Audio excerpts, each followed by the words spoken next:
Buenos nachos, amigos, and welcome to TTT Through the Tomes, where a bunch of wonderful friends and patient D&D players sit around and play Dungeons & Dragons, guided by an amateur DM, doing it for the first time, using adventure modules and adventure packs and settings and all the tools and resources available out there to cobble How many it all hundreds together. of hours are you going to do while still being a first-time DM? Because I want to see how This long is my this first can go campaign, on. and I'm still. I always say I'm always an amateur. You've done it more hours than I have, or probably like that's a lot. Look, Yeah, until Hang we on get to that like rookie of the year consideration. until we get a sponsor, technically still amateur. Exactly. We ain't making money. First we get the sponsor, and then we get the Kickstarter, and then we get the Amazon Prime video cartoon. And then we're #1 earning on Twitch, according to Exactly. Yes. What are day jobs? Exactly. Look, dog, I could trade forever and quit my day job. I'm super in. Dude, if I can live off of this, that'd be awesome. But shout out to those awesome people. Yes. We're here to do Dungeons and Dragons. I'm your amateur DM, as is mentioned. PD Rave. Here with me is my party, my gang, my squad, my spooky friends. Well, not spooky, but costumed friends. We're all spooky. Spooky. I'm a character. Exactly. We've got playing Wind and Summer, Daisy.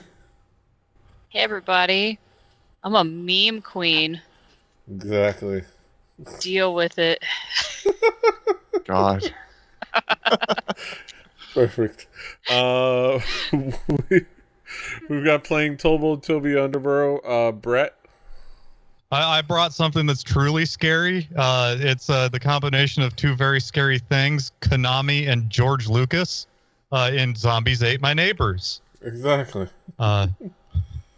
Yes. My favorite video game as a child. Yes. We've got playing Lucius Zanero, Matt. I've got 4 custom sets of steel guitar strings, and I'm looking at my can of hard seltzer on the table in front of me that somehow seems to have been overfilled. I really don't know how that works. Like, Was it like a condensed? it's over. Like, there's that ring. So turn the big lamp on. It's not past that, but it's overflowing outside of the opening. Wow. Like, best I can figure, maybe it was filled when it was super cold and the water is expanding. I don't know. Maybe the carbonation also. Yeah, it's super weird. Yeah. Science. And last but not least, playing Solero Italian, we've got Drew. Okay, that entire explanation, I've been trying to rack my brain. How old were you when the George Lucas Gauntlet game was your favorite video game? Because I'm confused.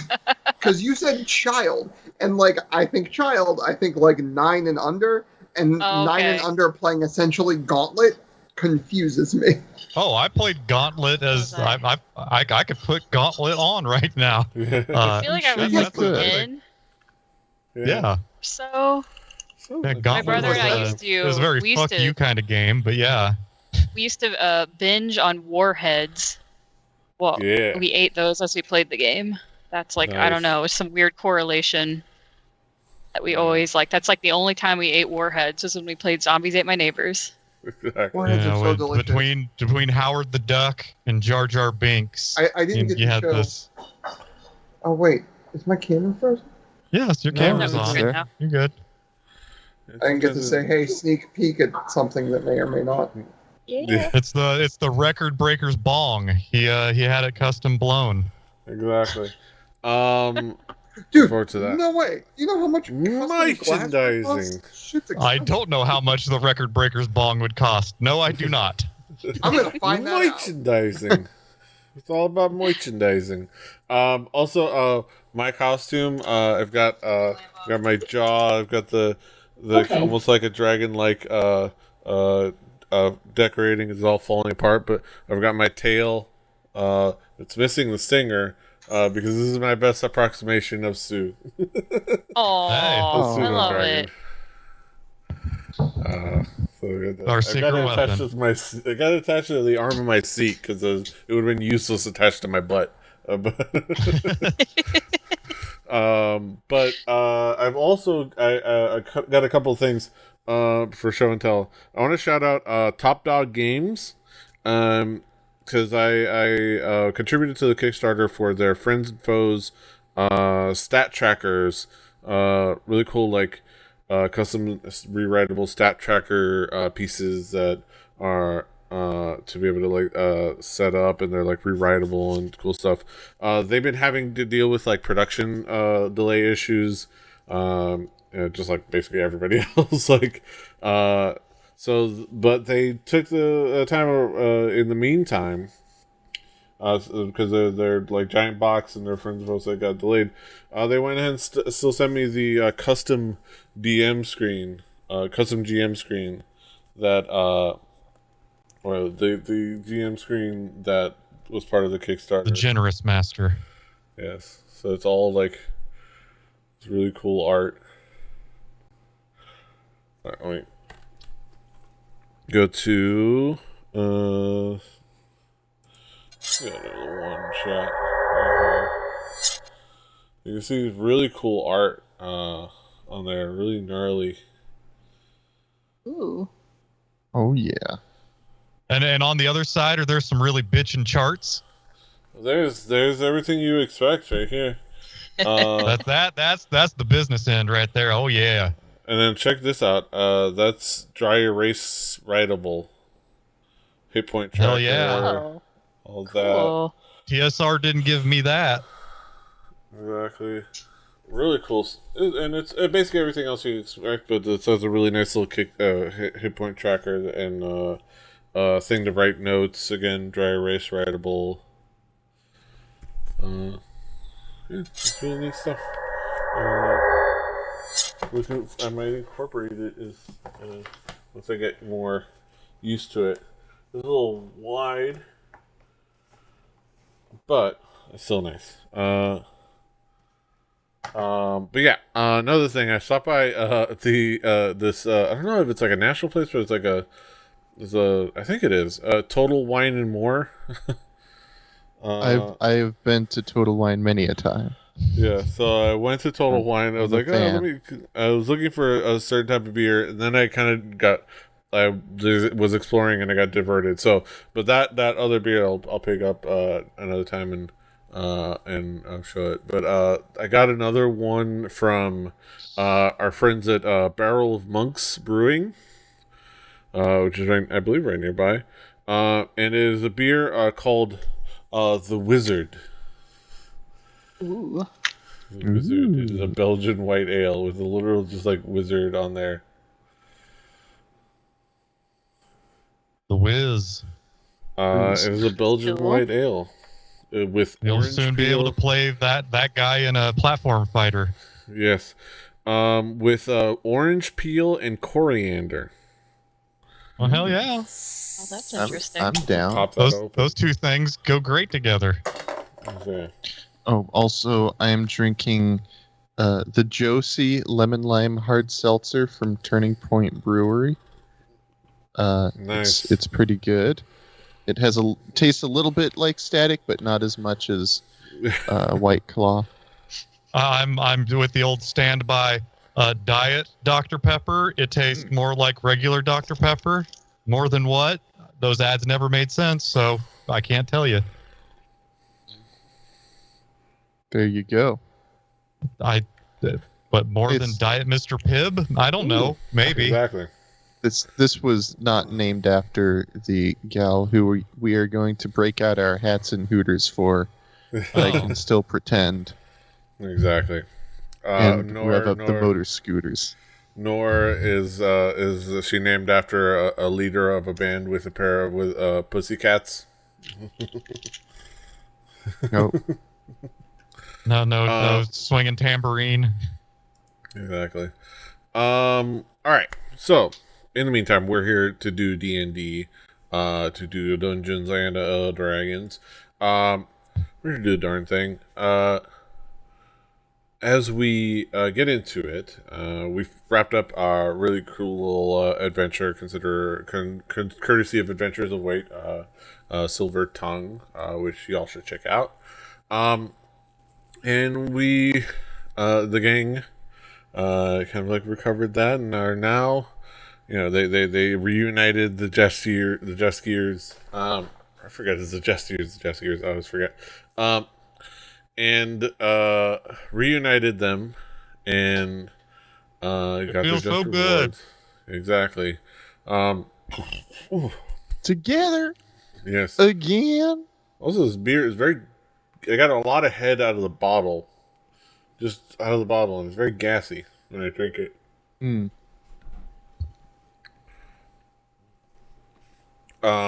Everyone needs to get a lot of head sometimes. Yeah. Little lot. Yes. I amused my mom with my costume and she popped her head in. It's like she just took one look inside and laughed. I was like, okay, there you go.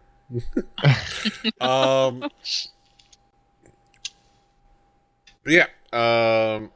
They got together. They're back together. They let them know that a stream. They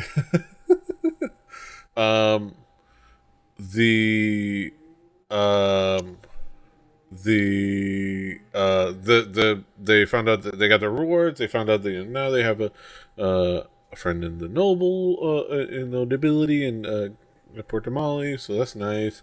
And then they went on their merry way, did a little bit of shopping, and in the meantime, Lucius came back from his camping trip, as he usually takes once a month, from his monthly camping trip.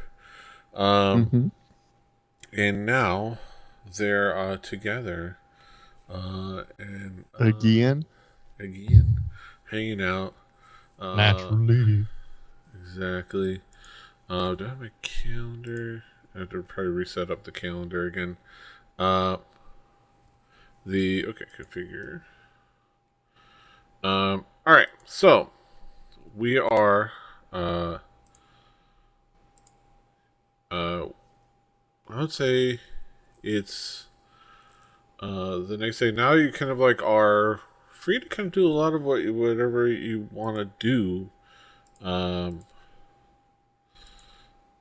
and kind of like, let me see.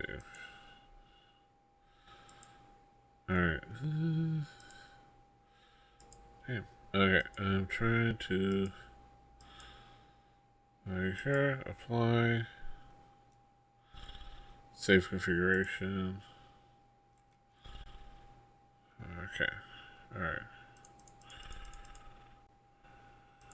Okay, what year? I forget what year it was. I think it was like 836? We set this thing up again, and so now. Oh, gotcha. Okay, it was. Yeah, I know I have the month and date. I don't know if I had the year though. Yeah, I'm pretty sure it was 836. I would just. We'll go with that for now, and I'll correct myself if anything. But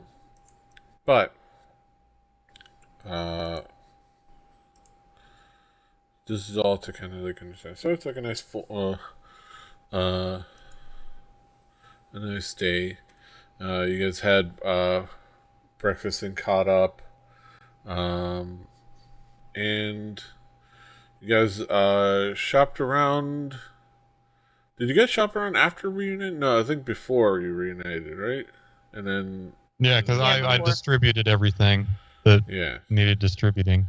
Okay, so I'm gonna say you were wrapping, because I think I ended on breakfast because it was a nice, like, if I remember correctly. It was like just like a nice moment. Yeah. Mm-hmm. Everybody catching up. Lucius came back while we were having breakfast at the Starstream Serene. Yes. There we go. I also. Oh, that Garfield. He hates Grissom. Yes. Also, Daisy, in your notes, I did fix some of the spelling. Ooh, thank you. From like mainly character names and things like that. Appreciated. So we kind of have a concept. All right. So it's a nice Folsom day, and Folsom in the beginning of Sidenstar in the year 836. A nice summer day. You guys are walking up. So Folsom, gotta get down on Folsom. Yeah, it's great. I'm ready to go. Yes. Isn't it you listen? Oh, I don't know. Yes. So anyway. Yeah. So I will say, okay, so sidetrack on this beer. It is gassy. Like, it's making me burpy. Like, I get foam when I drink from the bottle. Ooh. It gives a lot of head. Extra carbon. It's And then I got burpy. All right. As you kind of like, that's why you just stick with straight whiskey. Exactly. You guys go about your day. I'm trying to remember if we were getting ready to leave town, I believe. Yeah. Yeah. So you guys kind of like get yourself set up to leave town, and you might just need to get yourself squared away to leave town in the next day or the next couple of days once you're planned, and you're kind of starting your day. And you kind of walk out of the Starstream Serene. Presumably, I imagine, are you guys starting to just kind of walking together as a crew? I would say so. Yeah, I am. I don't really. The big city doesn't really have much to offer Lucius, and so he's kind of like, well, I like y'all, so I'll go where you go, man. Yeah. Sorry, I brought up my email. I got an exit interview from Best Buy. Oh boy. Nice. All right. So you guys like walk out of the Starstream Serene, walk into like the mid-morning day. It's actually just really nice out, sunny skies, blue skies. Kind of a lot of activity because you're in the middle of the beatality, so like a lot of activity going on. And you're just kind of strolling along. You guys notice, like, you guys walk, people setting up, people like have set up shops, and there's a lot of commerce going on, a lot of barking, like merchants barking out their wares, and like a lot of street vendors and a lot of street food vendors and things like that. Colorful decorations, and just vibrant day. Let me see if I can find a. I don't have. Oh no, I don't have my music. No. Right. Da, da, da, da, da. I can grab some of my steel guitar jazz. Exactly. That Toto song from Dune that was like ripping extra hard the other day. Hell yeah. Like you got to have that synth that swells and then reverse swells. Like, yeah, you got to. Okay. A few digital cymbal crashes that are reversed, just to. The most fantasy. Okay.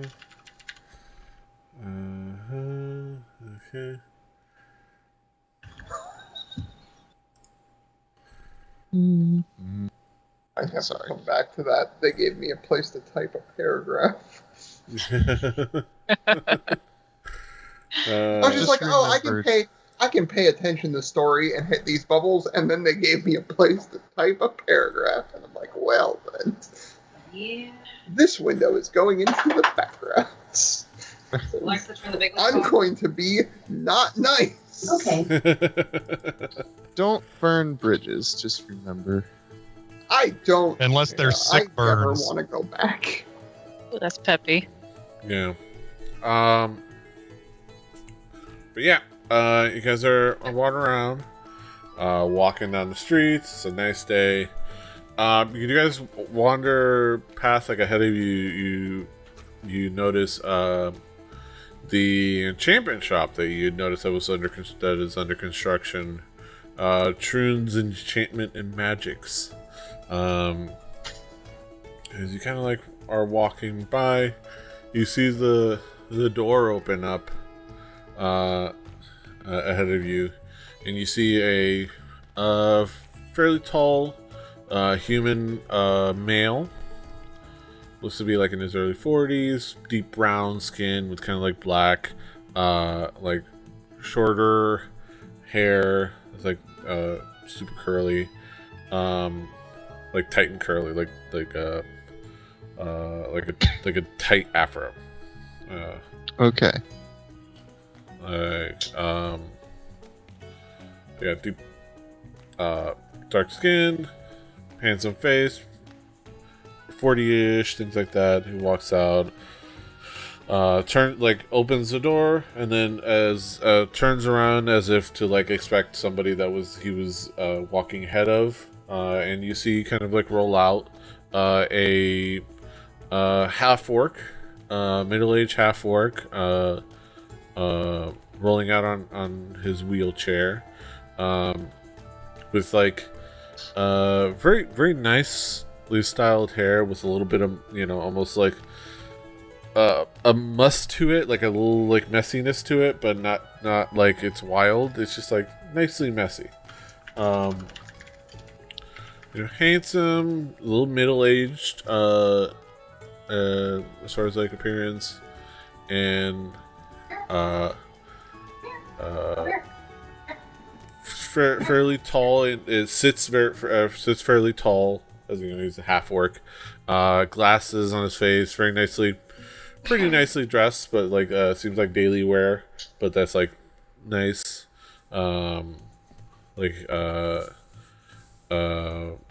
With like packs at his waist and at the wheelchair, and like there's a vest on him, like a shirt and a vest, and in the pocket there's like a few like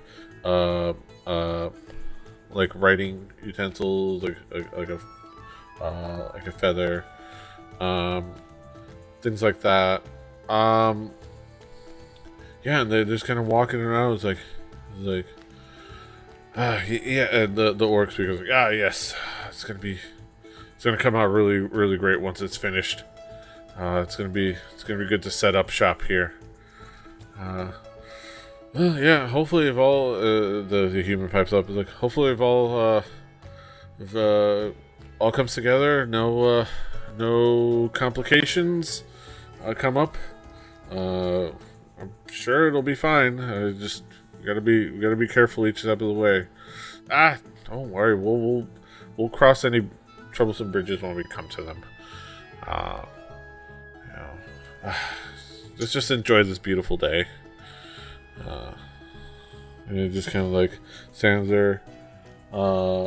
They stand there, enjoying the day. Good morning. And they kind of like greet everyone around them, and then like, morning, man. Do you guys introduce yourselves or anything? Yeah, sure. Sure. As you kind of said, Hey. Who wants to know? Summer. Nice to meet you. Good morning, and wonderful to meet you, friend. Summer, is that? and it's the orc speaking from his chair, looking over at you. Yes, I am Troon, and this is my assistant, Shannon. I hope. I wonder. You seem to. Well, you definitely seem to be dressed for adventure. To a lot of you. Wonderful to meet you. What are your names? I'm mortal. No. No, I'm Toby. I'm Solero. And I'm Gandalf. No, I am. My name is Tobold Underborough.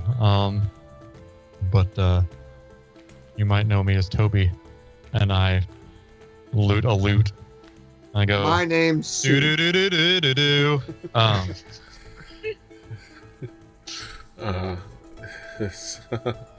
I take it you're playing a little bit of a joke, but that's wonderful. I hope that they greet you warmly. Were you guys planning on checking out the shop in the future?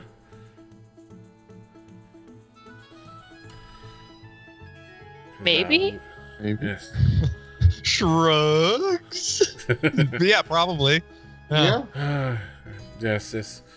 Yes. Well, I look forward to it because I definitely am excited to recruit and meet as any adventurers I find because I hope to be able to outfit folks out there in their Recruit, you say? Excitements. To Recruit, you say? Oh. Because we do this for free. We do this on our own. We just adventure.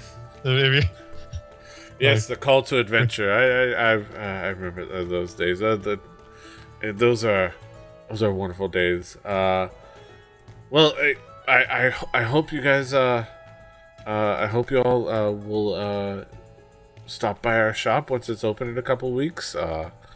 We're gonna.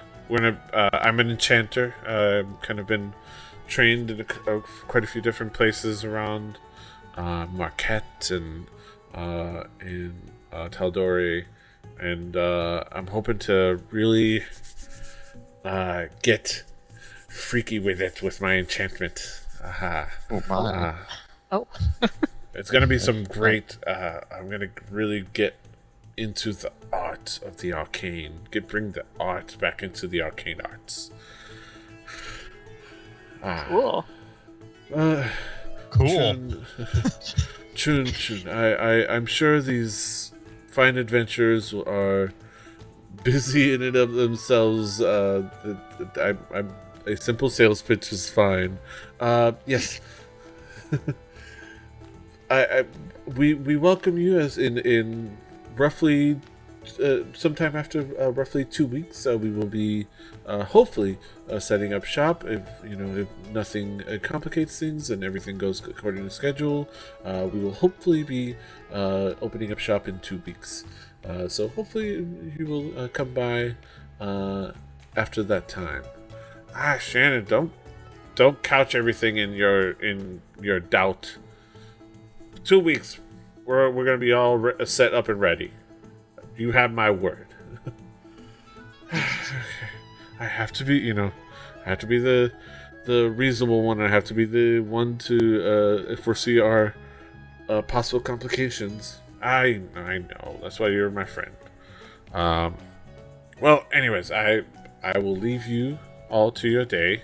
If you don't mind me, I will be off my way because I am going to see a particularly steep hill that I found the other day, and I want to have fun with it. Good day. He kind of like rolls off. Is very excitedly kind of like rolls off seamlessly, kind of like spins around. Yeah, because he's like I mentioned, he's a wheelchair user. So yeah. Lucius, he kind of like up the hill or down he's the hill? spacing out, and he's like a hill. Should I go find this hill? Oh. Yes. And he kind of wheels off, and like the squeak of one of his wheels jolts Lucius. Oh yeah. Like a little bit bumps. So it's like, oh, he wakes up. So he kind of like wheels off. He like seamlessly spins himself around and like waves off at you, kind of very nicely waves and like spins himself around, sees himself off. And Shannon is like, well, it was wonderful to meet you. I hope to see you again in the near future, especially once we are set up. Thank you. I've got to go keep an eye on, but thank you. He kind of gives a polite bow. Have a great day. And he kind of wanders off back and says, come on, Troon. You see him like follow back and was like, Troon, you're gonna end up careening out of control and crashing into another cabbage cart. Like, and you see him off like in the distance, like, and you hear Troon further ahead is like, that happened once. That happened one time. Or he says that like, and like Shannon hears that he's politely waving again. He's going by and he keeps on going. It's like, actually, that happened 3 times. Dang. And you see him like, and like he rolls off, and like he's Troon kind of rolls off, and Shannon's following behind him. But yeah, you kind of have your. I'm sure we will never have to meet these people ever again in this story ever. This is not foreshadowing from by the dungeon master at all. He this said is not in the foreshadowing somebody who's going to be extremely useful in the future. It's like a video game where the store's not open yet. Like, and well, when I get past a story point, I'll be able to open this door and go and shop here. Exactly. Foretelling. Yes. All right, I'm actually gonna. You know what I'm actually gonna do? If he's gonna get freaky deaky with the arcane, he might get freaky deaky with my loot. And have like a loot of flatulence or something. Damn it. Musical Party flatulence, the spell. Oh no. Was your can also filled up more than its capacity? I filled it with the bottle of beer. Just like let it do the thing. And maybe it'll won't I can use a wider brim and not get all kinds of gas. But Did you see that picture? Is that not weird? It is weird. I don't understand how that works unless it's like something has shrunk. Yeah. Yeah, I don't know. Like, it defies science. Well, I mean, it makes sense in the cold water. Yeah, I just have a hard time imagining it would be that much. Yeah. Over the top, yeah. like Stallone. Oh God, I saw that movie. I don't have a hat turn around. Yeah. All right. So, as you are going about your day, is there anything you guys are eager to do or check out, or as far as getting prepared? Any people to contact or check in with? I don't think anything on my end. No, I'm good. I'm ready to beat feet. All right. Yeah. So the only thing. So yeah, there's things to check in. I would say. I mean, you can check in with the Marquise to follow up on prepping for leaving and follow up on what just happened with the Red Hand. There's people you know around town. But in the meantime, I will say, Summer, as you're kind of wandering around, Summer, you kind of you feel like something connect with you, faintly, like in your mind, and you hear a voice in your head, and like kind of like go into your head, psychically. It says, and it sounds like a slightly older person. It says, Summer, if you're still in Portamali, come to Cobalt Soul and see Archivist Tanara. Big update on your village and on the heirloom sphere. Exactly 25 words come into your head. I counted them. It's like a Johnny mnemonic. There's only a certain amount of. Yes, it's a sending literally. spell. The sending spell, you get 25 words. There's a whole bit on Critical Role where there's a whole bit for those that don't watch Critical Role that Laura Bailey has with her character in her sending spells, where she seems to like compulsively want to fill all 20. You can use up to 25 words, but it's almost like I imagine she knows, but she doesn't know that you don't have to use all 25 words.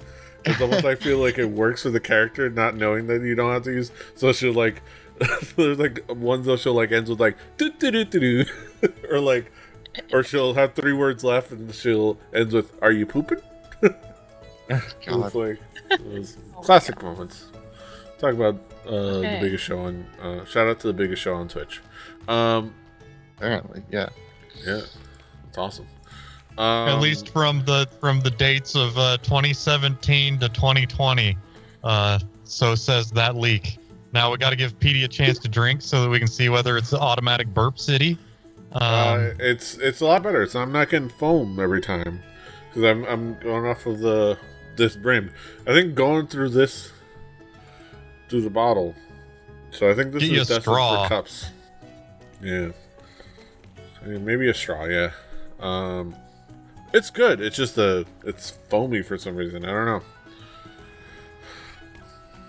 What happened there? Wild down there at sea level. But yeah, you kind of hear that. And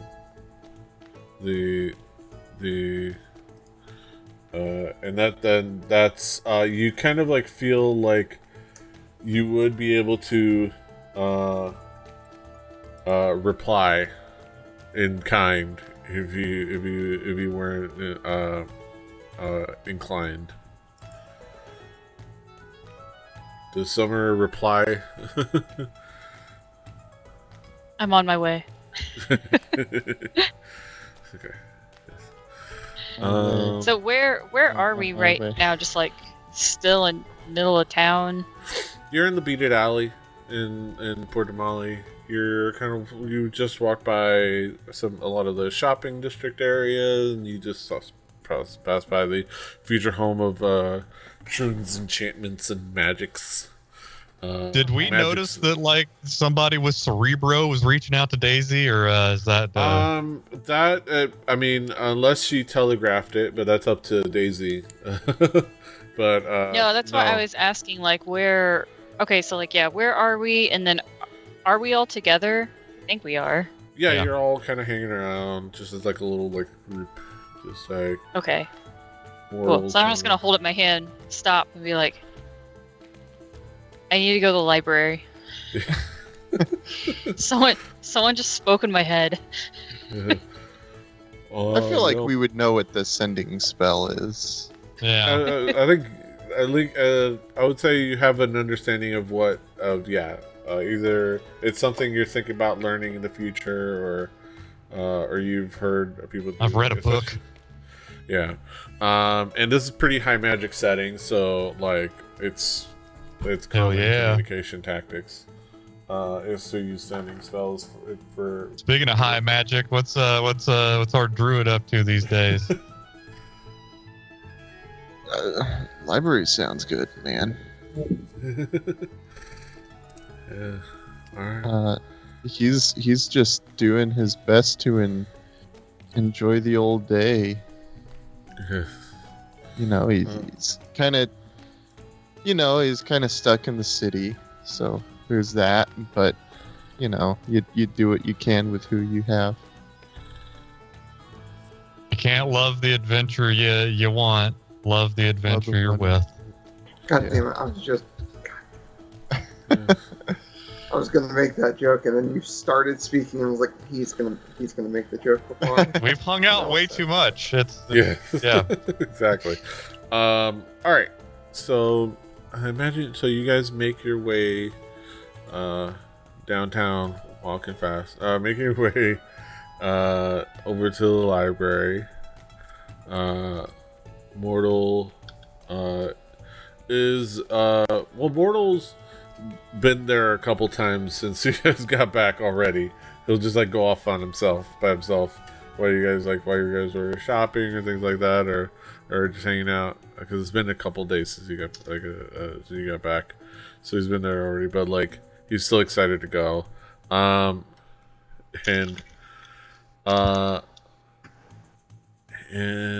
yeah, you guys make your way up into let's see.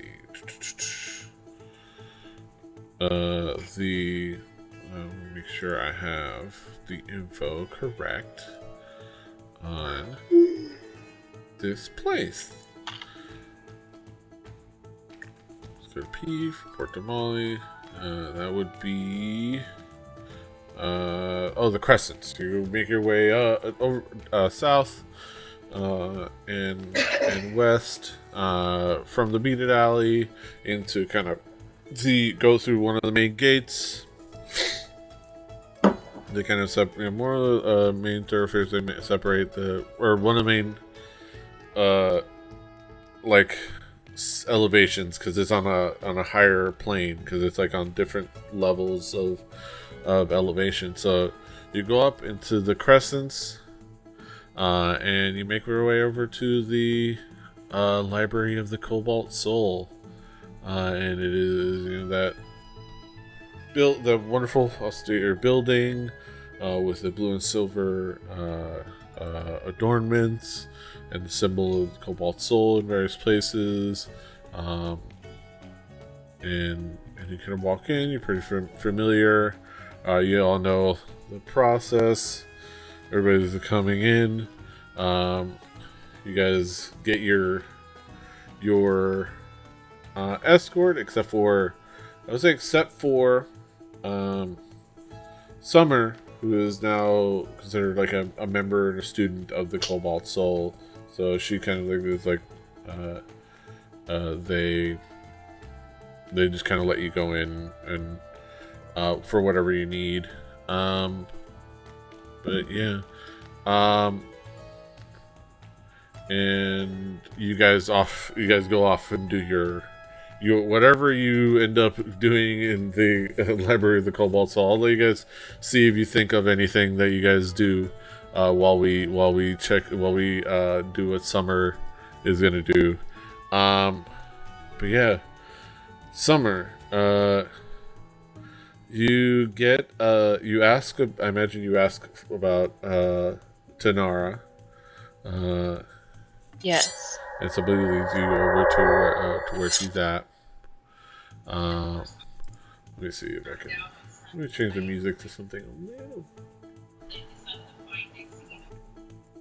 a little more library-like. A little less jaunty. Yes.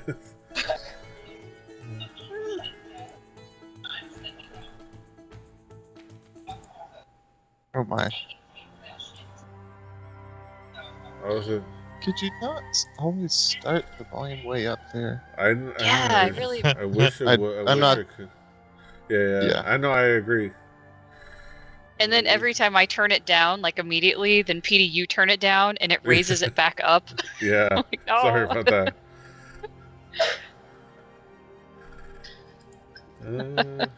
No, it's fine.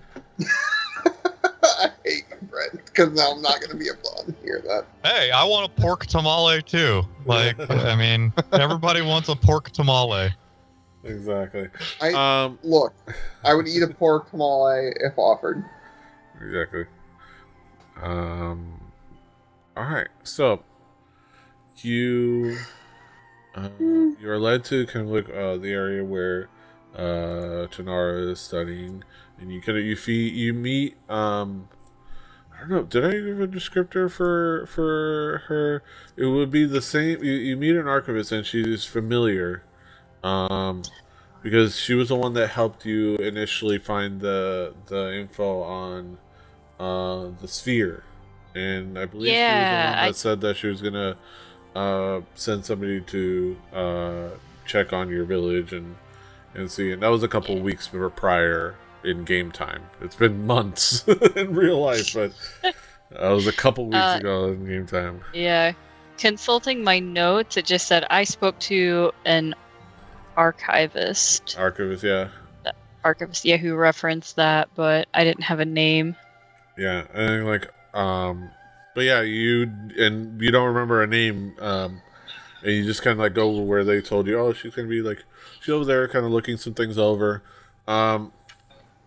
And further, you kind of like run into somebody where they point, and further in the back, you run into an archivist, and it's the person that helped you out initially. It's I don't know if I gave a description before. I'll canonize a description now.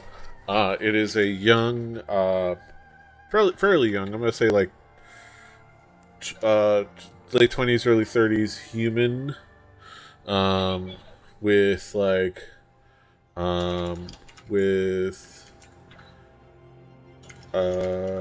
not a dark but like olive skin, with I'd say a pale patch around her neck and a couple pale patches on her arms, things like that. But just mainly an olive skin humanoid with black hair, and I'd say with a white streak in it. But yeah. What color is this person's eyes? I would say like darker, like brown. Like, okay. Yeah. So this person doesn't have Wardenberg syndrome then, most likely. The white streak. I think it would be like somebody like with Vitaligo. Like some like pale patches. I think if I have to give more accurate descriptions, I will adjust canon. But this is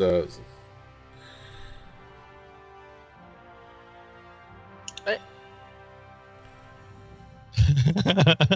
What? Thank you.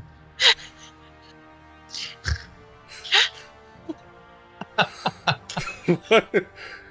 Oh shit! You from Westchester? What? I mean, I'm from Westchester. Yes, you know, I don't know. What? This is what happens when Amazon lady listens and she thinks she heard her name. Oh my god! In my mumbling. PD's Alexa's going insane. Exactly. She's going nuts. Gotta get it. Weird. That is always the way that it just like cuts in, and it just is like, well, I guess we're gonna find out some facts about I am not gonna stop talking. That's right. Let me see if she's still terrible. Alexa, tell me a joke.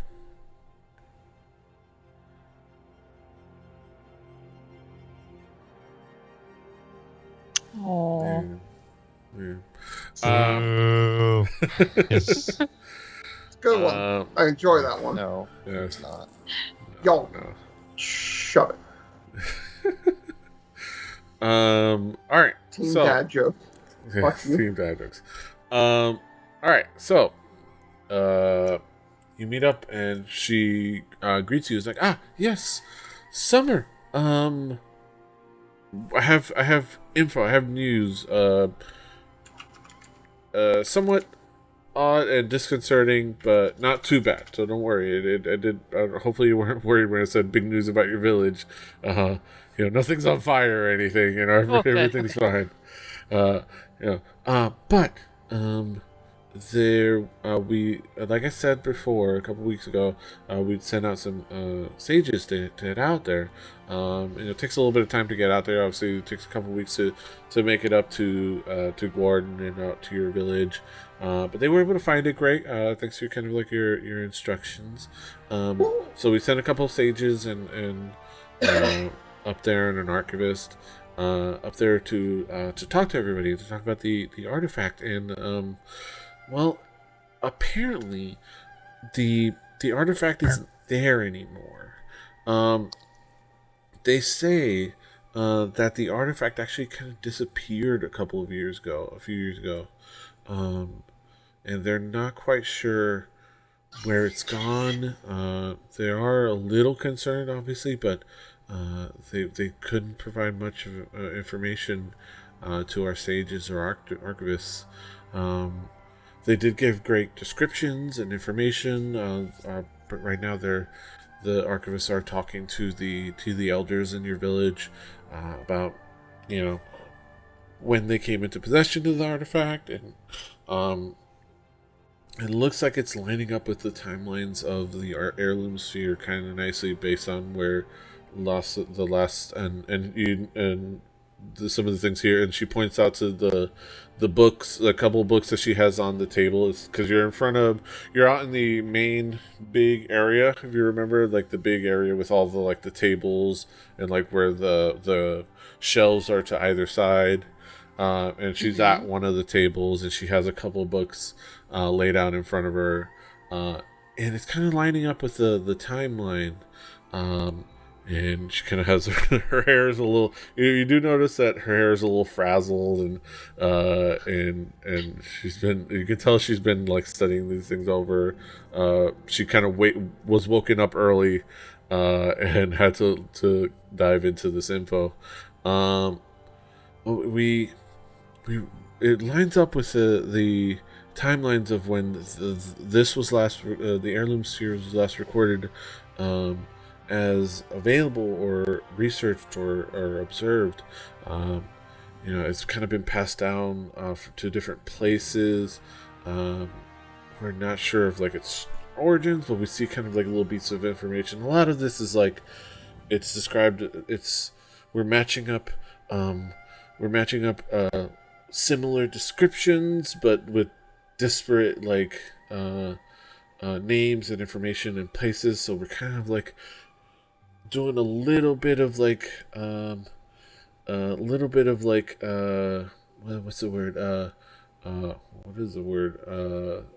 Monica, extrapolation. A little bit of extrapolation, a little bit of like guesswork, honestly, but educated guesses, because we're trying to like line up information. Hopefully I'm not rattling on too much. Am I? I kind of get a little bit when I kind of get into my work. No, I appreciate all of the information. Just been letting it all soak in. Yes. Well, where it stands now is that they seem to have said that it did disappear.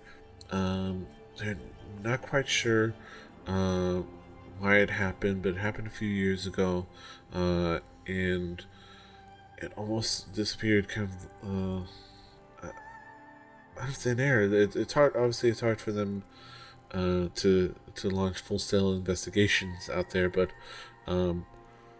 they didn't have much to add to that. So,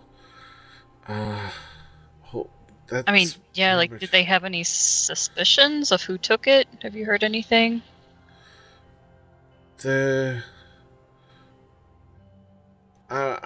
It's hard to say, because I'm hearing kind of secondhand, because this is from our sages, because they're still out there. So our sages, one of our sages had to tell one of our sages out there had to send to our sage here, and they're kind of only adding, doing this a couple of messages, 25 words at a time.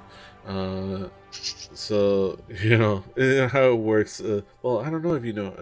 Are you much of a magic user? No, I was a little startled when I heard your voice in my head.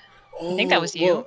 No, that was one of our that was one of our sages. Oh, okay. Yeah, because okay. you remember it was a male voice, like a Oh, okay, older, okay. and it was very kind of like, it was very exact and enunciated, almost like somebody whose job is to, part of their job is to have like read out a message at an exact length to send. It's one of our sages who is part of their responsibility, guys, to send out these messages as we need them. It's expedited a lot of things as far as like communication, for sure. Yes, we send. I don't know if you've heard it's a sending spell. We send messages. Has to be 25 words or less. It's honestly, I've always thought about that spell. I mean, how does it differentiate words, like compound words, and what constitutes words in one language, but maybe multiple words in another? I've always thought. But no, that's neither here nor there. That's fascinating. Well, that's what we got. We're trying to go back and forth. It's a little, there's kind of that limit, but that's what we were able to find out, and I felt that it was important to let you know about that, since it's kind of like you were the person that brought that lead to us and brought that forward to us, and it likely is going to be your big project and your big accomplishment as far as here in the Cobalt Soul. So we're excited to kind of help our recruits and our young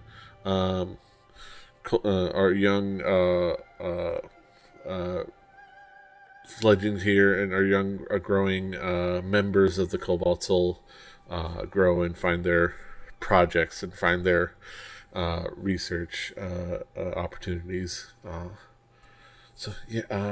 Well, did you have any other questions?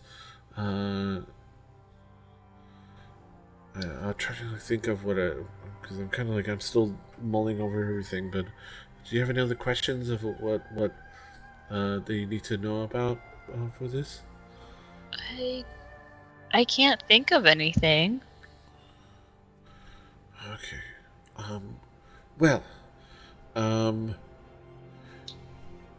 Okay, so she kind of like stands out at a very like at attention, facing you. Get a good look at me. I know this is kind of odd, but trust me, if you can kind of create a description, just in case you are somewhere that you need to relay information to one of us, to one of us, you can try to send it to me, and you have someone that knows the sending spell, then they can you can at least try to give them a description, because you kind of have to know them, but sometimes you can kind of like get a description, and to kind of have them in mind to be able to connect it. It's very very interesting circumstances. Sometimes it works, sometimes it doesn't. The arcane is fascinating, and absolutely. Oh God, I love this line of work. But yes, if you kind of have a good description, you might be able to give it to somebody, and they'll be able to kind of like picture me and send me the message, or at least spy on me. Which I would say, if you have somebody scry on me, try to make it during the day, because I kind of have my private times. That's understandable. But most of the day, do my best. Scry me a river. I was going to say, scry on me, scry on me. Scry me a river, scry me a river. I've done all the scrying I can do. Oh, Yeah, yeah, Drew, you win. I give you kudos to you. You scratched the 80s itch. Don't scry on me, Argentina. Oh, God. I didn't expect Evita to show up, but there we are. All right. But in the meantime, but if anything, if you go to, I imagine the villager. I don't know if they're gonna still be there. If our archivists are still gonna be there. Are you guys? I believe I heard something about you guys heading up there, that way soon. That is correct. All right. If our archivists are still there, in the kind of couple weeks that it's going to take you to get out there, maybe they'll definitely be able to have that sendings taken care of. All right. Did I forget anything?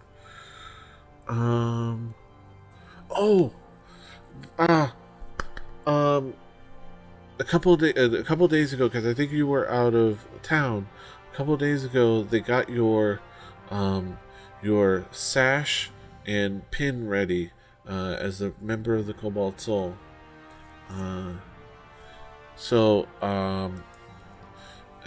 Speak to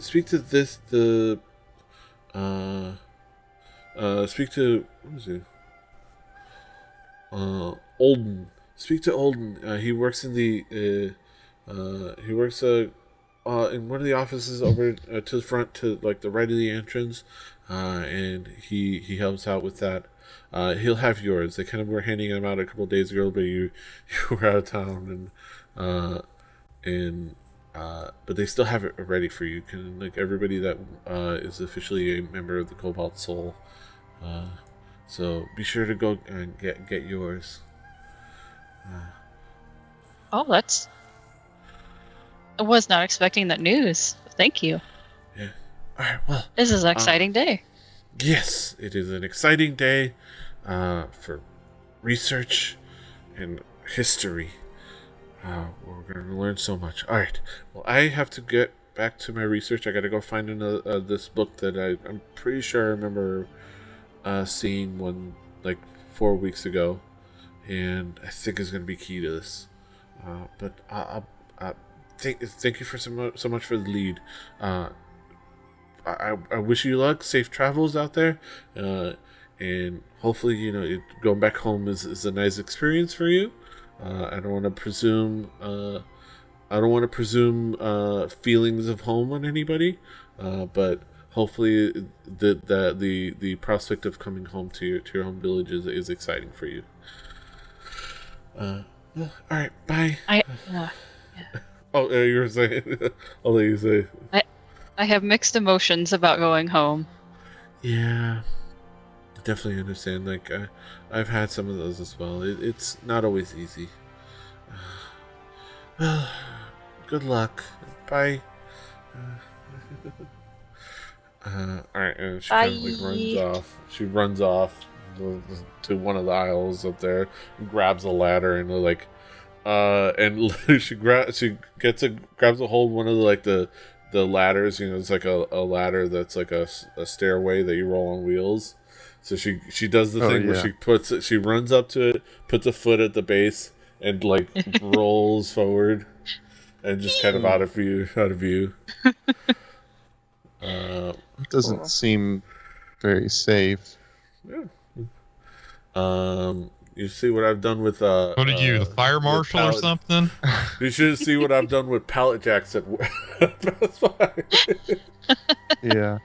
Well, specifically, I feel like that ladder wasn't set up correctly, because it should just go down on the legs once you stand on it. Yeah. Oh. So this isn't OSHA compliant.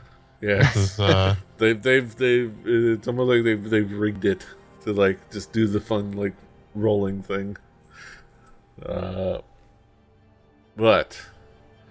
a lot of people do.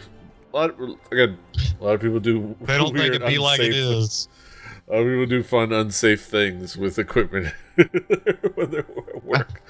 I'm a big fan of fun, unsafe things. Yes.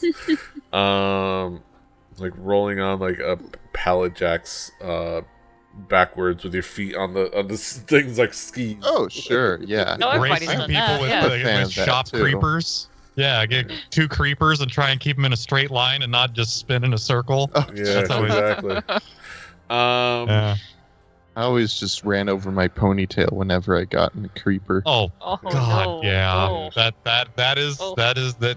Or- I know that feel. I always almost ran over it, and I Yes. realized, you know what? There's a different way to do this that Yeah. doesn't involve a creeper. Yeah. Yeah. All right. So. Chair and a bun. All right. In the meantime, Summer. I want to go find my sash.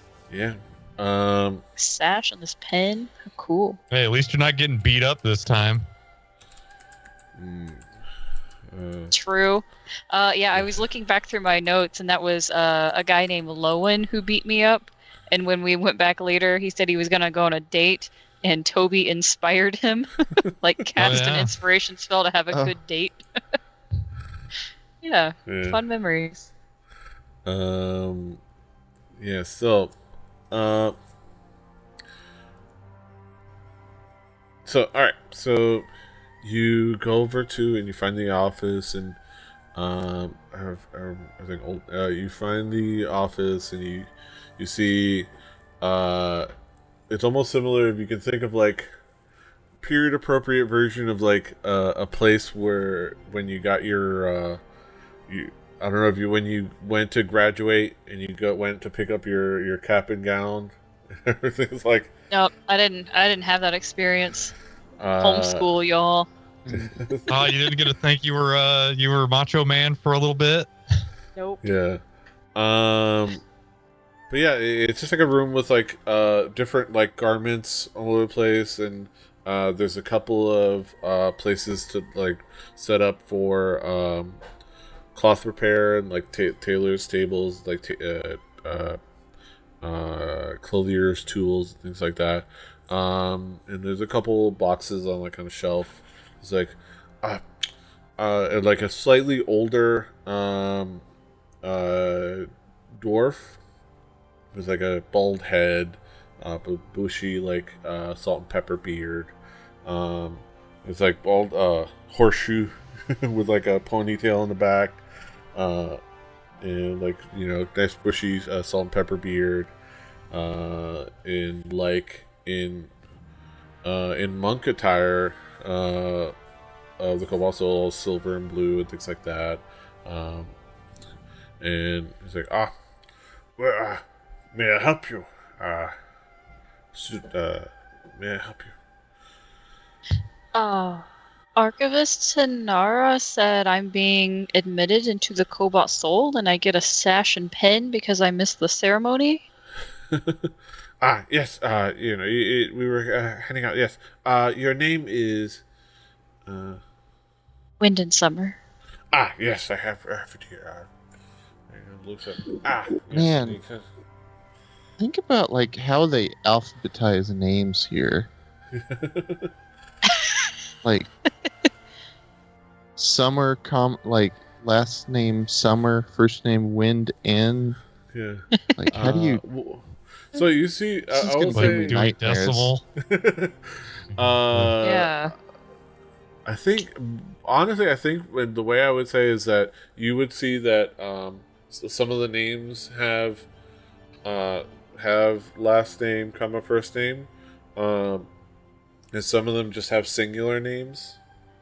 And yours says Wind and Summer, like it's written that way. And like it just kind of like they understand that that's kind of the nomenclature with the tabaxis and especially certain tabaxis. So it just says Wind and Summer. And it's like a box. It's very nice, like not too elaborate, but nice, kind of like wooden box. That's very long, short, and wide. Like like a. Like me. So it's like a rectangle, like a short, it seems to hinge lengthwise back, and it's like yes, here, congratulations, we're we're excited to have you here with us with the Cobalt Soul. And he hands you to the box. I will accept the box. You now have a Open the lanyard to box. hang from your rearview mirror. Aww. What do I see in the box? So what you see is what takes up most of the space is cloth. It is a cobalt blue cloth with like some silver stitching when you can see like the ends, and if you kind of like pull it back, there seems to be some kind of like silver gradients when you get to one of the ends. But all you see is cloth. But you can imagine that there's like a whole sash on there, and on the top there's a pin with the symbol of the Cobalt Soul, the kind of the Eye of Ioun, the three eyes and all that, with like a couple of nice ornaments on the side, all kind of related to Ioun, like a quill. And there's like a little like quarterstaff, and there's a note on it that has your name on it as well. It's like a little card stock thing, and it just says "Wind and Summer" on it, and you can kind of see that there might be writing on the other side. Yes, you say "Wind and Summer." Check that out. Yes, and it's very like nice writing. Welcome to the Cobalt Soul. You are now one of our official monks, and enjoy full membership in all of our libraries and archives. We look forward to observing and benefiting from your career forward as a researcher and as a truth finder under the watchful gaze of Ioun. Thank you.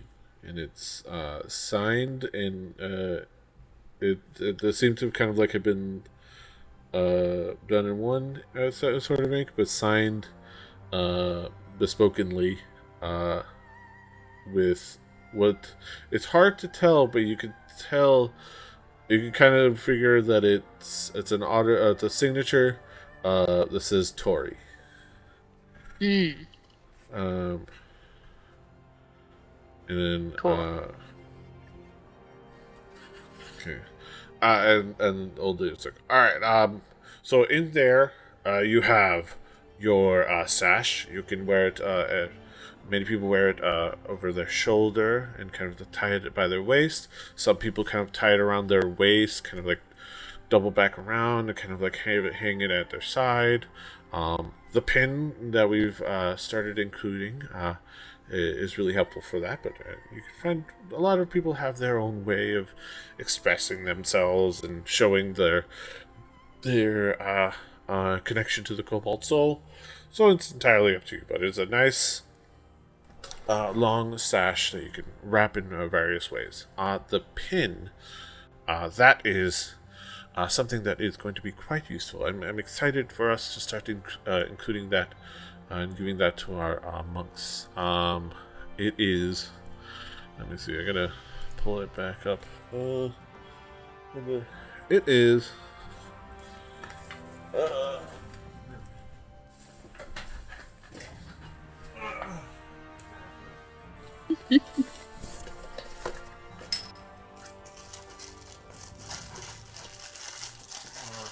got props.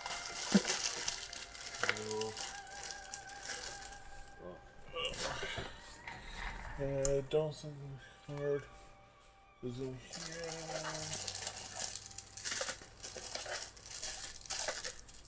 But it is. Oh wait, my headphones got unplugged in there. The crinkle toy of no. doom. We got you.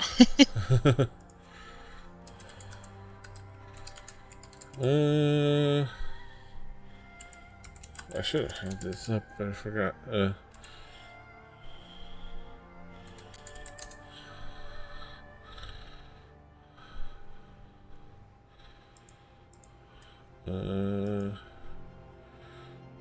Well, so. Do you have the pin I sent you? Yes. Yes. So it is that pin. Okay, cool. I don't. So I think I moved it off my desk. I think it's in a drawer behind me. Yeah, I took your cork board. Oh yeah. Where mine is hanging up. It is. Let's see. My costume not fall apart. Because if you find it, then you can read Through it. the Tomes is not sponsored by any gaming or other kind of chair. Yet you can send your marketing inquiries to at King Kaz on Twitter. My armor.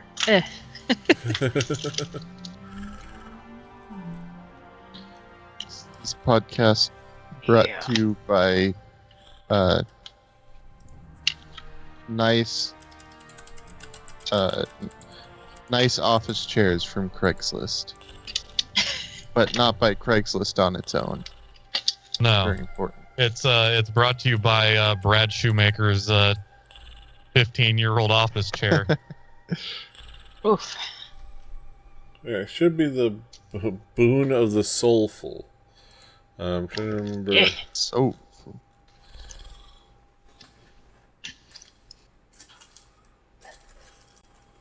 Found it. Yeah. It should be the boon of the soulful. So obviously it's a different design than that pin, but it's that pin. And I'm trying to find.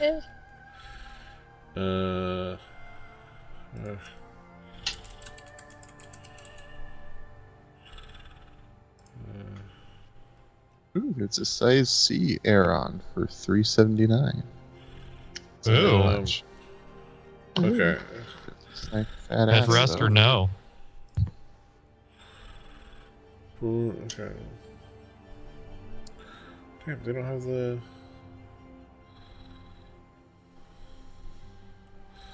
Do you have the little piece of paper? Let me see. Oh gosh. I don't know if I still have that. Yeah. Let me see. Alright, well, I'll figure. I might have. Oh, they don't have Might that have kept it information anywhere. I don't know.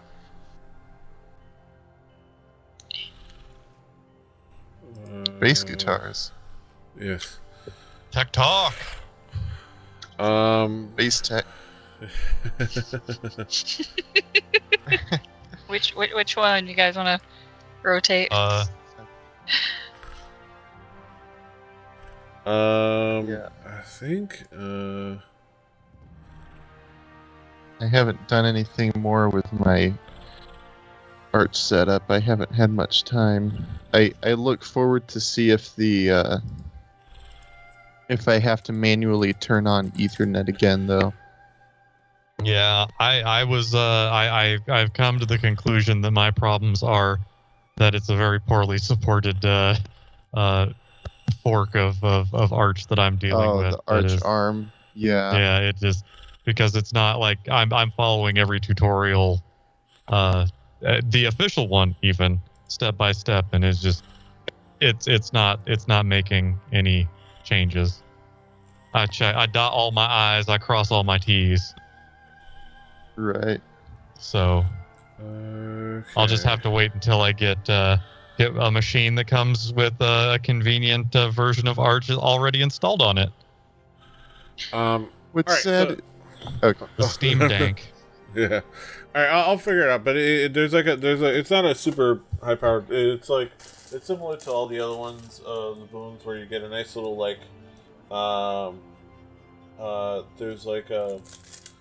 there's a special little ability that you get. So okay. To I'll have to find it and set it up. Oh, it's Loot Tavern. I gotta look up Loot Tavern. So it's gotta be Loot Tavern Compendium. Let's see. Let's say boon of the I won't find it, but I'll get that information to you once I find it. But yeah, it's like but you get this little pin and it's like imbued, and he describes it as the boon of the soulful, and he kind of like goes into the information, and it just it's an uncommon, I believe, it's a little uncommon.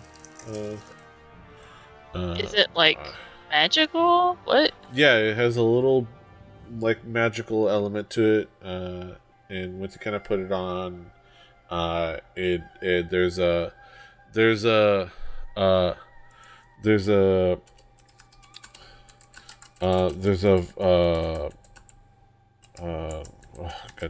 the word? There's like an uplift into it, and let's see. Okay.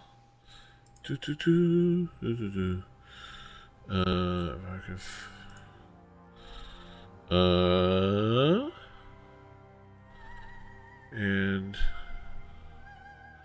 yeah, it shows me the front, but it doesn't give me the. I wish it would give me that information.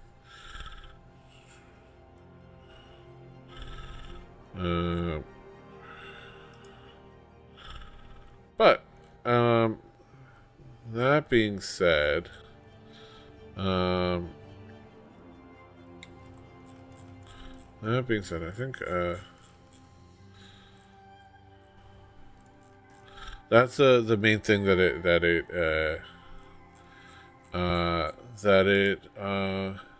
has. So you hit the sash, you get the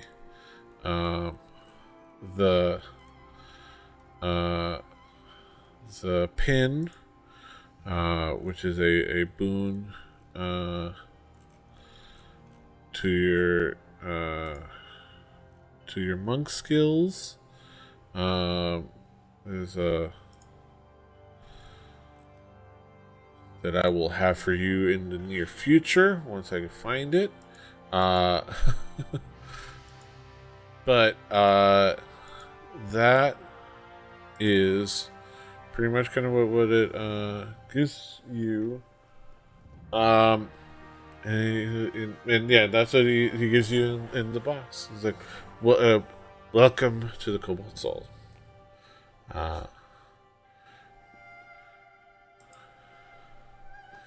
Thank you. Yeah. All right. I hope the day finds you well. Thank you for stopping by and picking up your stuff. Thank you. May the light in me recognize the light in you. Yes. Yes. He kind of says that, and then he kind of gets back to his work. Let it shine, let it... All right. Alright, so as you walk out there, disorganizing himself. Is everybody? Is there anything in particular everybody else is doing in the Cobalt Soul, or any researching? Or? Man, I can't remember what I was researching last time.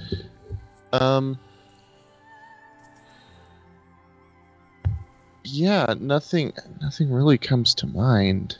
So, yeah, just reading random books. Yeah. I'm gonna be at the sheet music looking for all the Hoagie Carmichael hits on loots. Yeah. Nice. Fantastic choice. I'm gonna be in the naughty section. Yes. Anything? Looking for the Lusty Argonian Maid, Volume 15. Yeah. Is Solero up to anything? In particular? Mostly window shopping. You're gonna find the gestation period of a Cataplebus. Alright, you guys are doing that thing. Now we're talking. Yes. You know what I mean. Alright, so in summer, what do you do after that? I'm gonna take off the sash around my waist and put this new one on. Mm-hmm.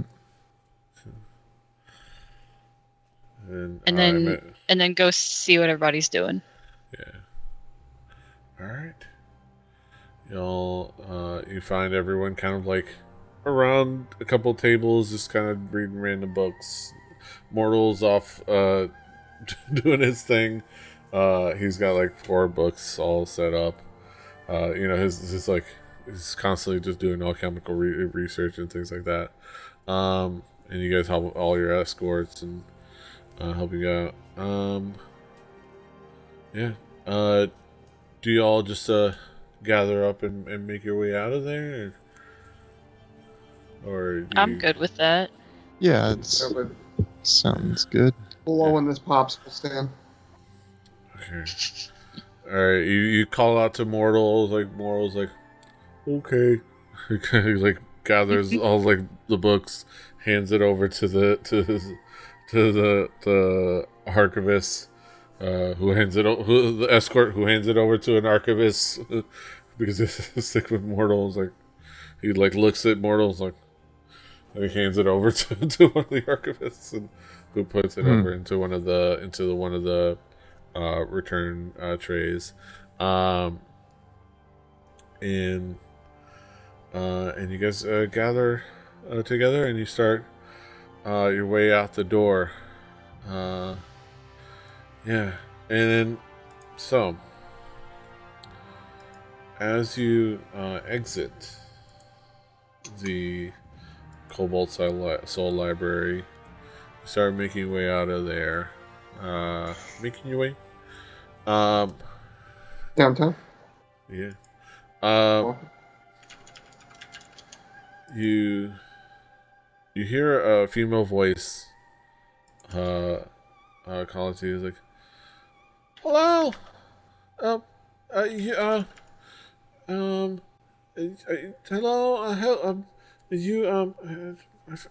bad with names. I don't think they have a group name. Adventurers. He sees her call her to a group of helpful people. Weirdos. Those guys. She starts to catch up. Hello. And then I'm not old. I'm 37. Did you adventurers? She kind of like finally catches up to you, and behind you is like, hello. Are you? I think you're the group of adventurers that I'm looking for. You were the ones that helped out the Marquise with some missing people, an issue with like missing persons. Yeah. Perhaps. What's it to you? Who wants to know? I love how like all of those answers, it's very clearly the answer is yes. Yes. Like nobody says that if you're not the. I mean, maybe if it's heroes, it's like maybe. Yeah. Make sure there's not an adventuring party behind us that is being that we're getting talked through. Yeah. So the kind of like approach to the side of you, and it's like, and she's younger. I would say in her late 20s. Human woman. I'd say blonde hair. Human woman. A little bit of worry in her eyes, but lovely expression. A lovely face.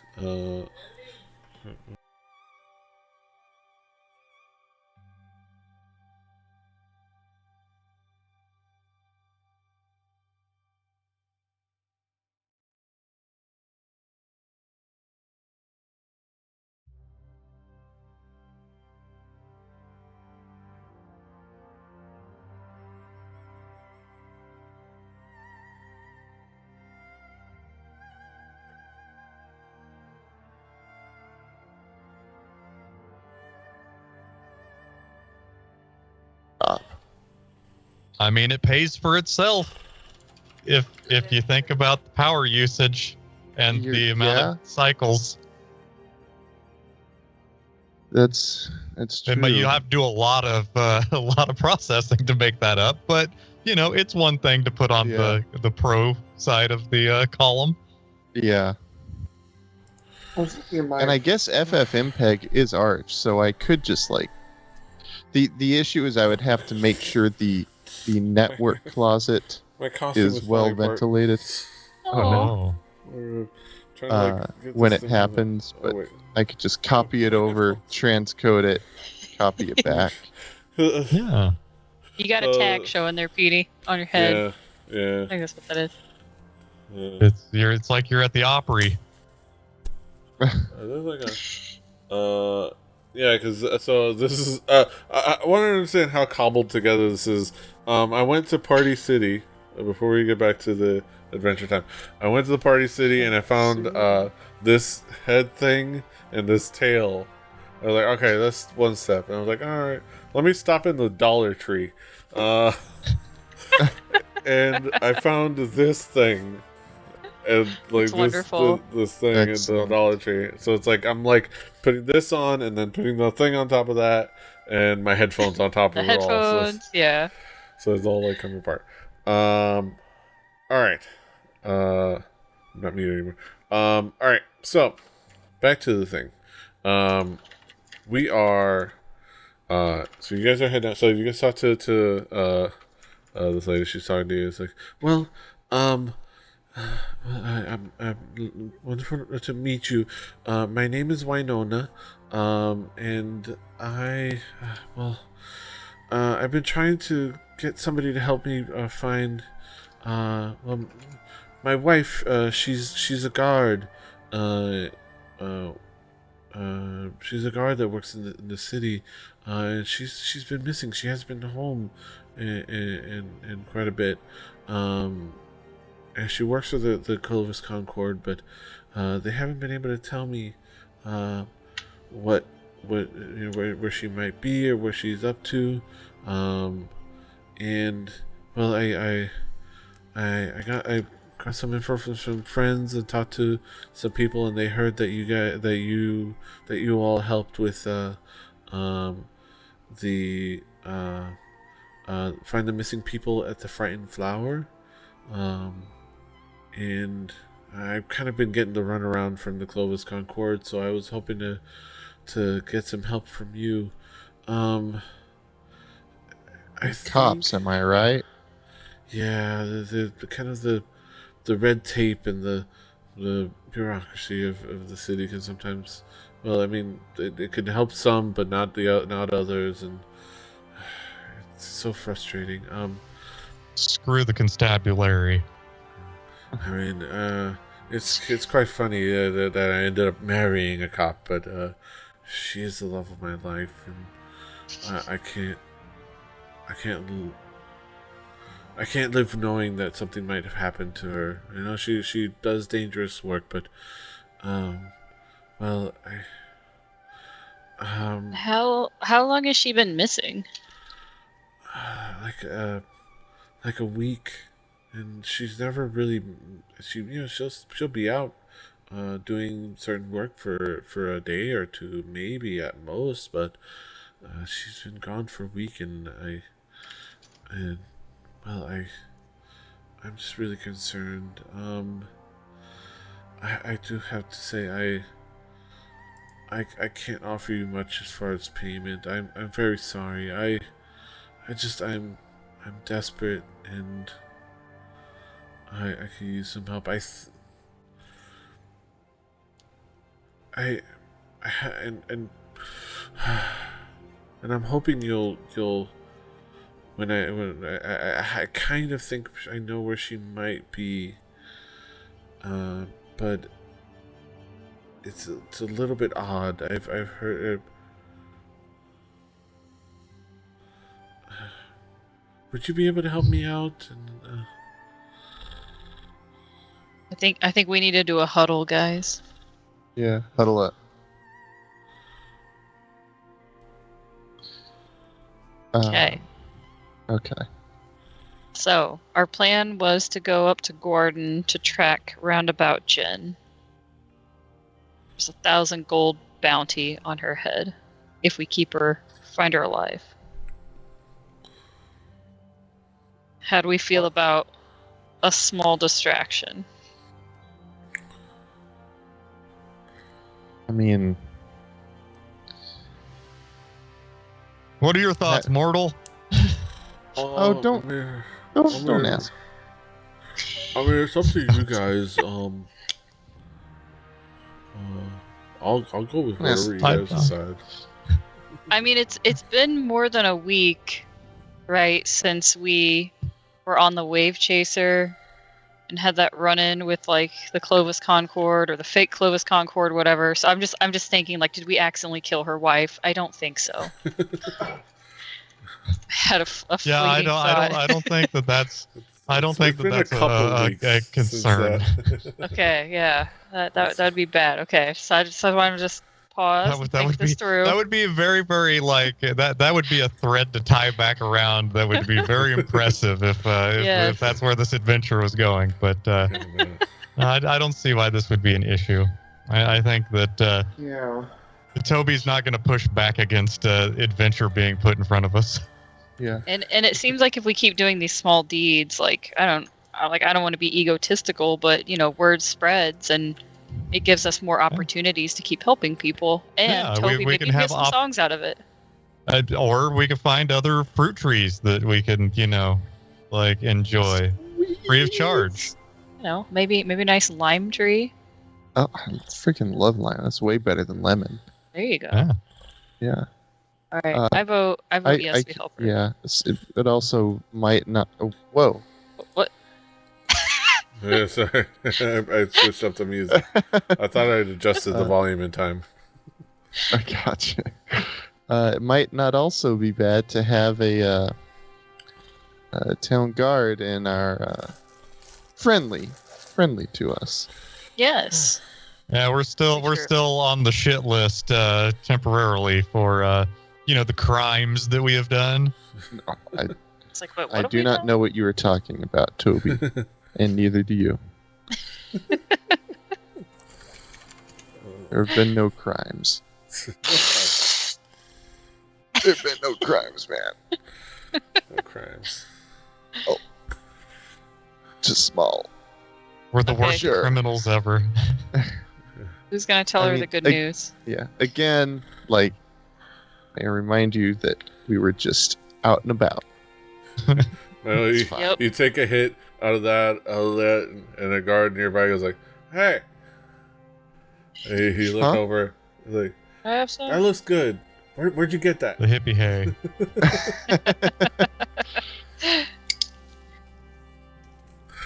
But yeah, as you guys were. I got some right here if you want it. Go down and find a big worm. Yeah. Yes. Yeah. But yeah, as you guys were doing, so as you guys were saying, and as Daisy was fixing her meme. Yes. Yes, as it keeps falling apart. There's too much weight. The tape came off. Yeah, who wants to tell this girl the good news? I will. Hey, I suppose it's not too much to ask. We'll see what we can do. No guarantees, but we've had some pretty good luck running into exactly what we've been looking for magically. It seems like. So, we'll give it the old try. So I have a crazy hunch. Well, not a hunch. Yes. Weird. We just before she kind of disappeared, she sometimes talks to me about her work. We talk about it over dinner, and whenever she's home for dinner, she was mentioning something about how it was odd that she was gonna have to go look into a puppet shop, a puppet store,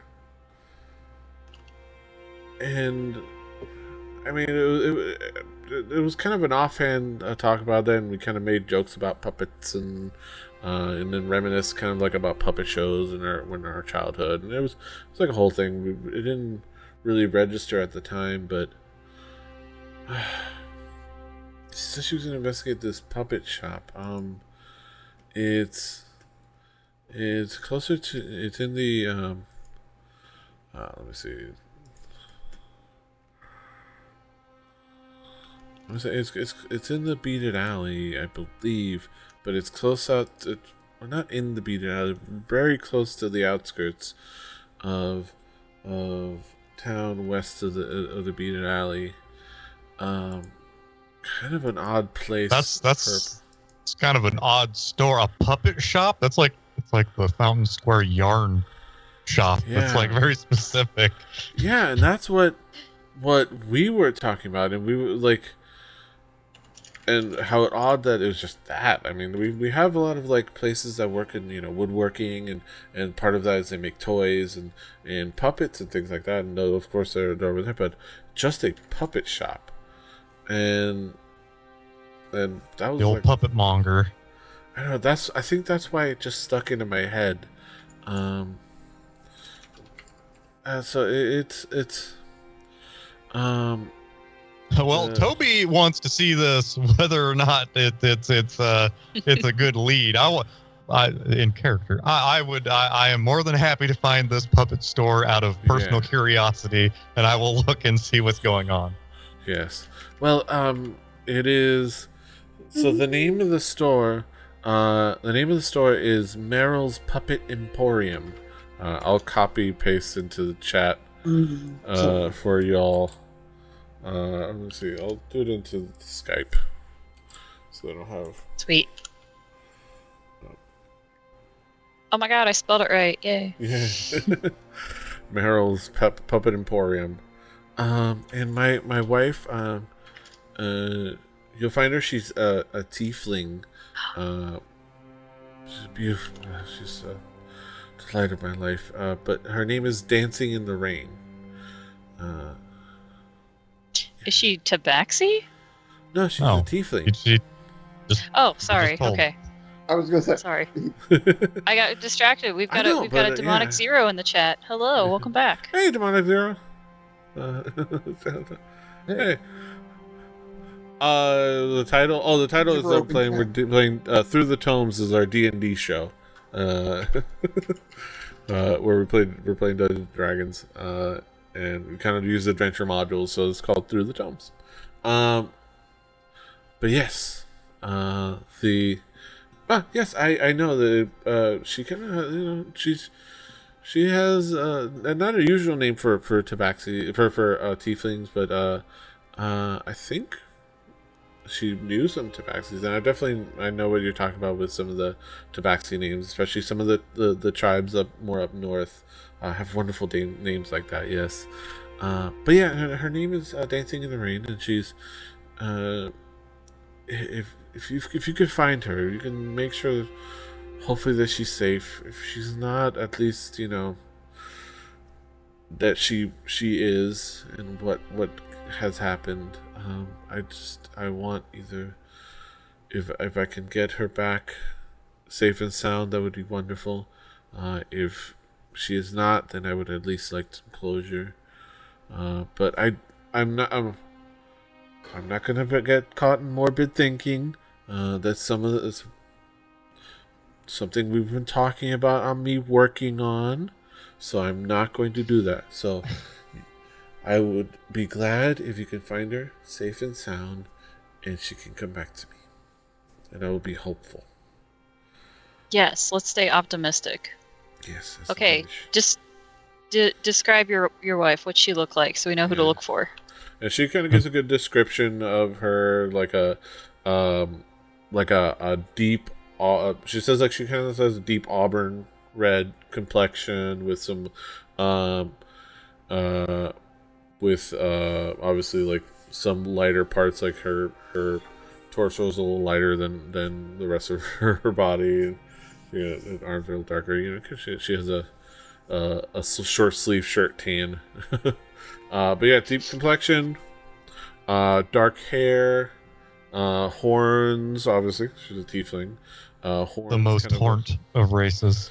Horns that kind of like swoop back and kind of come to like a quick swoop up in the back with like a little point. Just kind of like, she gives you like a very detailed description. You know, it's a kind of description of somebody that has been that has been looking and seeing and observing and admiring somebody for a very long time. Like somebody that a description a somebody who's deeply in love can give, and you get an idea of what she looks like, a very good idea of what she looks like. Too much detail about what she looks like. Just enough. Like, cool. And she's got a great ass, and you just but yeah, she gives a description and kind of lets you guys know where to find this puppet shop. Okay. Stick my head in the puppet shop. Head inside the puppet shop. I'm excited to see what is going on inside of this emporium of puppets. Yes. That's it's setting expectations. Yeah. And then a guard was sent to investigate a week ago and went missing. It's going to be like those Naruto episodes. Gonna be like some possessed puppets just in time for Halloween. It's Mannequin, the movie, but with puppets. Yeah. Welcome to the puppet shop. Oh, All right. But yeah. She said, well, let's do this. All right. Well, thank you so much. I kind of had to get back down to work because I kind of stepped away from work for the day to kind of find you guys. But I will be in the larboard lights or the I always forget.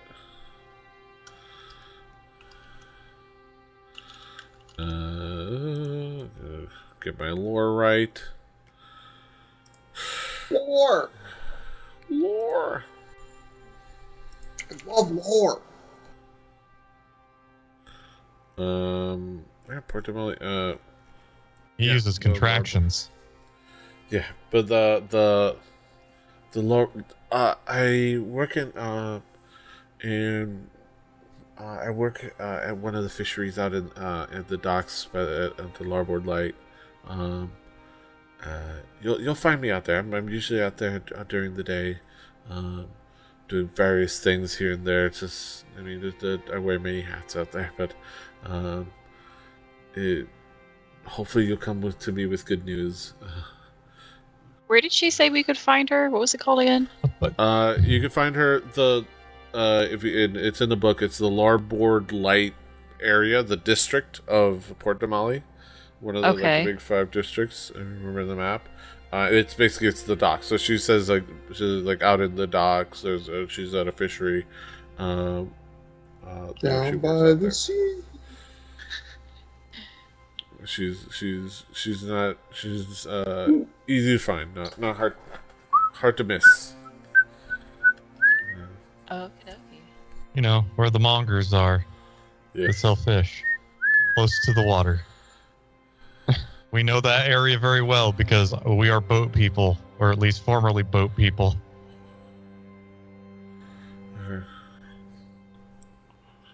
All right, so yeah.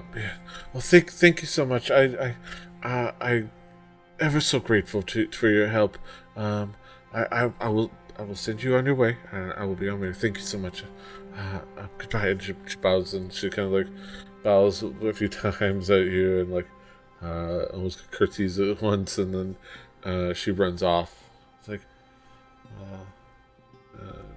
runs off southward. Yeah. And a little bit later,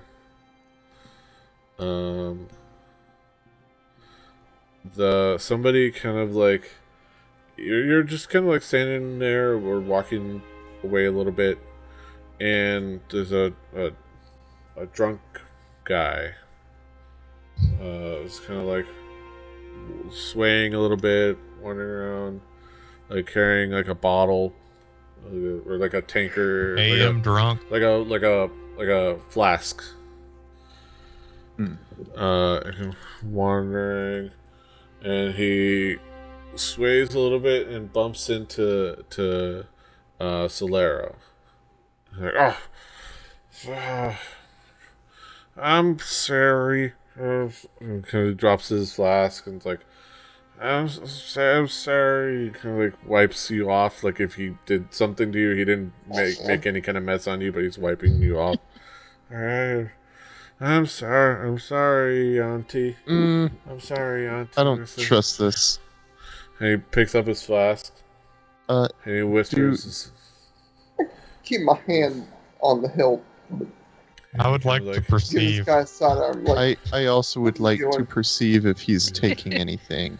I would say easy. You see him. He's doing nothing untowards. But he's very. You can almost catch he's being well. If you want to give me an insight check. If you want to, okay. You don't perceive any kind of like untoward things. He's not doing any sleight of hand. But if you want to judge his behavior, you can give me an insight check. 21. Nice. 23. Yes. You. This seems almost kind of deliberate. Like there's a little bit of an act happening here, but in that moment, he whispers like, "If you can find the guard, the Marquis will reward you." Wait, what? So he whispers that to Solero. If you can find the guard, the Marquis will reward you. As he kind of like has his arm on your shoulder, like He's like, I can't remember Foradar. Where's my glasses? Where am I? Wait, I don't wear glasses. Onward and upward to the door, says. And he just kind of wanders off. Kind of dust myself off. No, I wasn't the only one that saw that, was I? You and Lucius saw. I'm saying that out loud. Yeah. As Toby. Oh yeah. Blinking white guy meme. What? What did I miss? Yeah, Summer is just thinking about something else. Just like, just a drunk guy. He didn't smell authentic. He didn't smell authentic drunk. Yeah. No. But we might have a bigger reward than we thought in a minute. Ooh.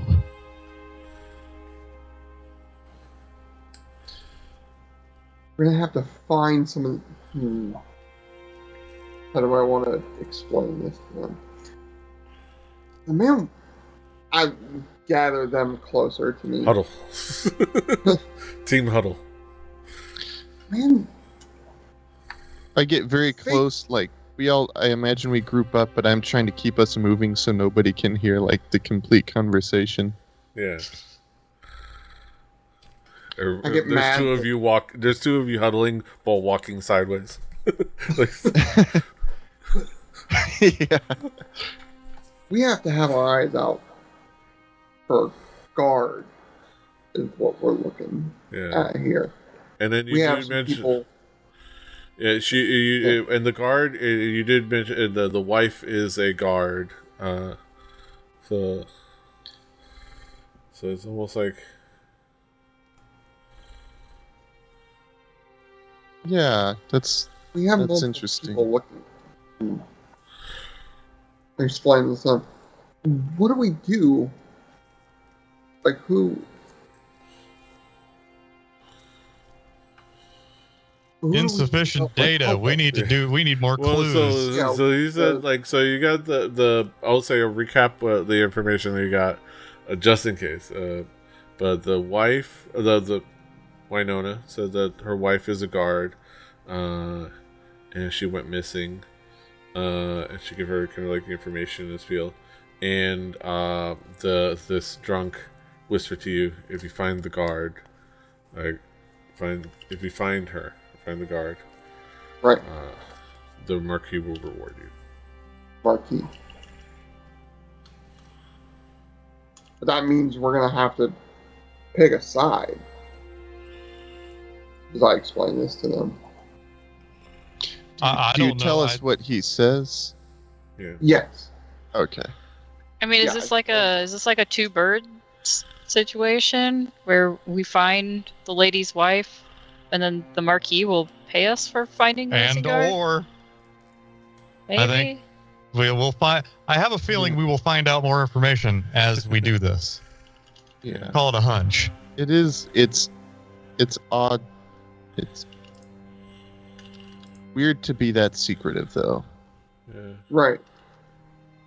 Yeah.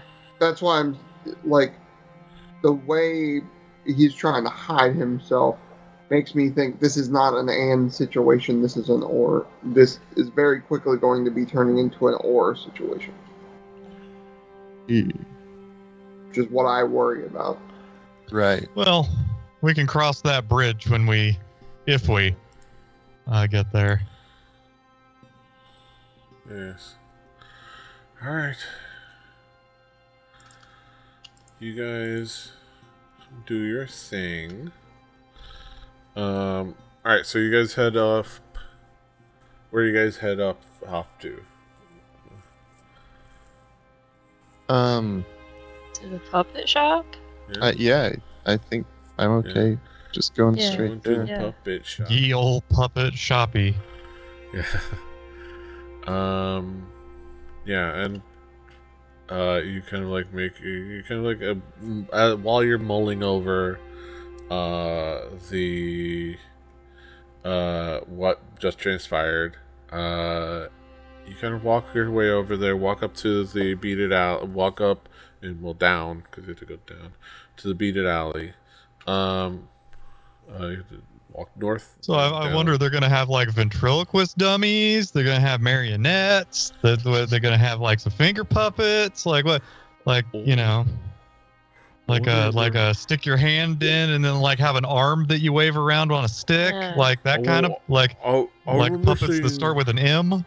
Supposedly they have puppets in Marquette where like they're made up of these flat parts and that they hold on sticks from the bottom. And they like manipulate from the side, and they're like paper, but they make them look like people. And it's just, I've heard they're really great shows, and it's really fun to watch. I like the puppets where you put your finger in the head area, and then your other fingers and their little arms. Yeah. You can move their little. Every now and then, I'm a sucker for a stocking puppet. Yeah. Oh yeah. I have a portrait of Ira Sockman above my desk. Yes. All hail Ira Sockman. Turning along. You're doing great. Pretend I'm not. All back. All right. As you guys kind of have your discussion on puppets and things like that, you make your way across on the beaded alley. You kind of like find this area that's a little bit out of the way, and you kind of and it seems a little bit out of the way for a shop, for a storefront, but it's way west and kind of closer to the outskirts, and is barely a sign that vaguely says Meryl's Puppet Emporium. It almost feels like it's not trying to draw attention to itself, but it's there. If somebody's looking for it. It gives the appearance of a shop, but it doesn't seem to want to attract attention to itself. And what time of day is it?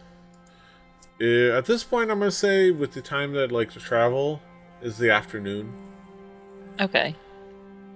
It's like mid-afternoon. I'm gonna say it makes sense for like traveling through the city because Puerto Madero is pretty sizable. Okay. But yeah, you walk up in this unassuming puppet shop. It's like 2 stories.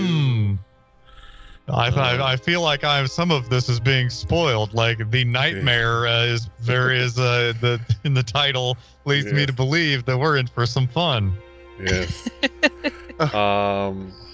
And as you stare at this puppet shop, I think this will work. As you stare at the storefront, ready to go forward.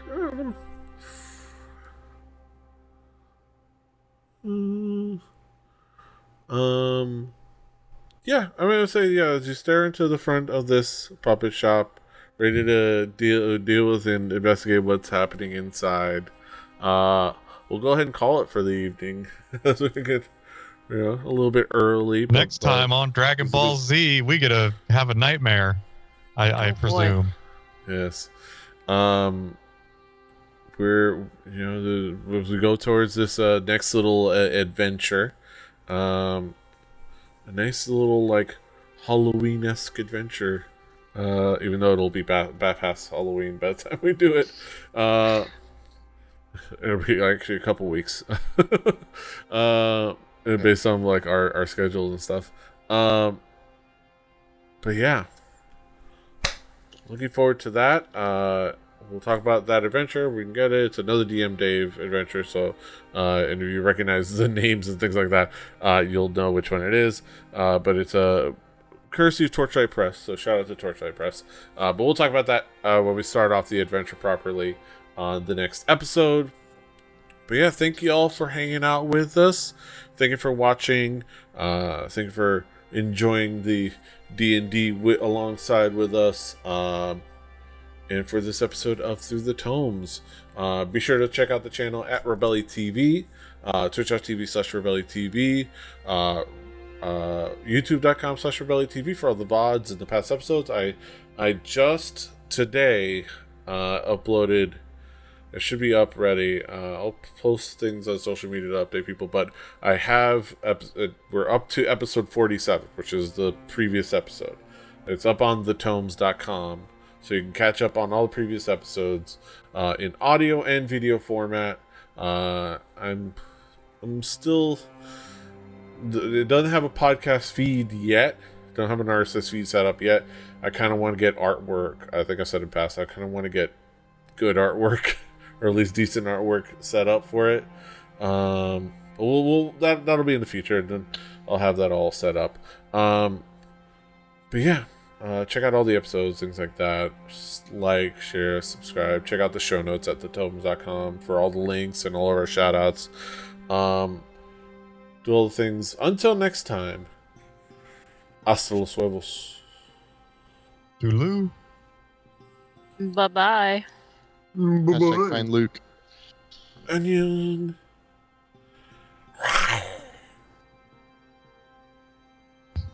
I can't see shit. Not the cat.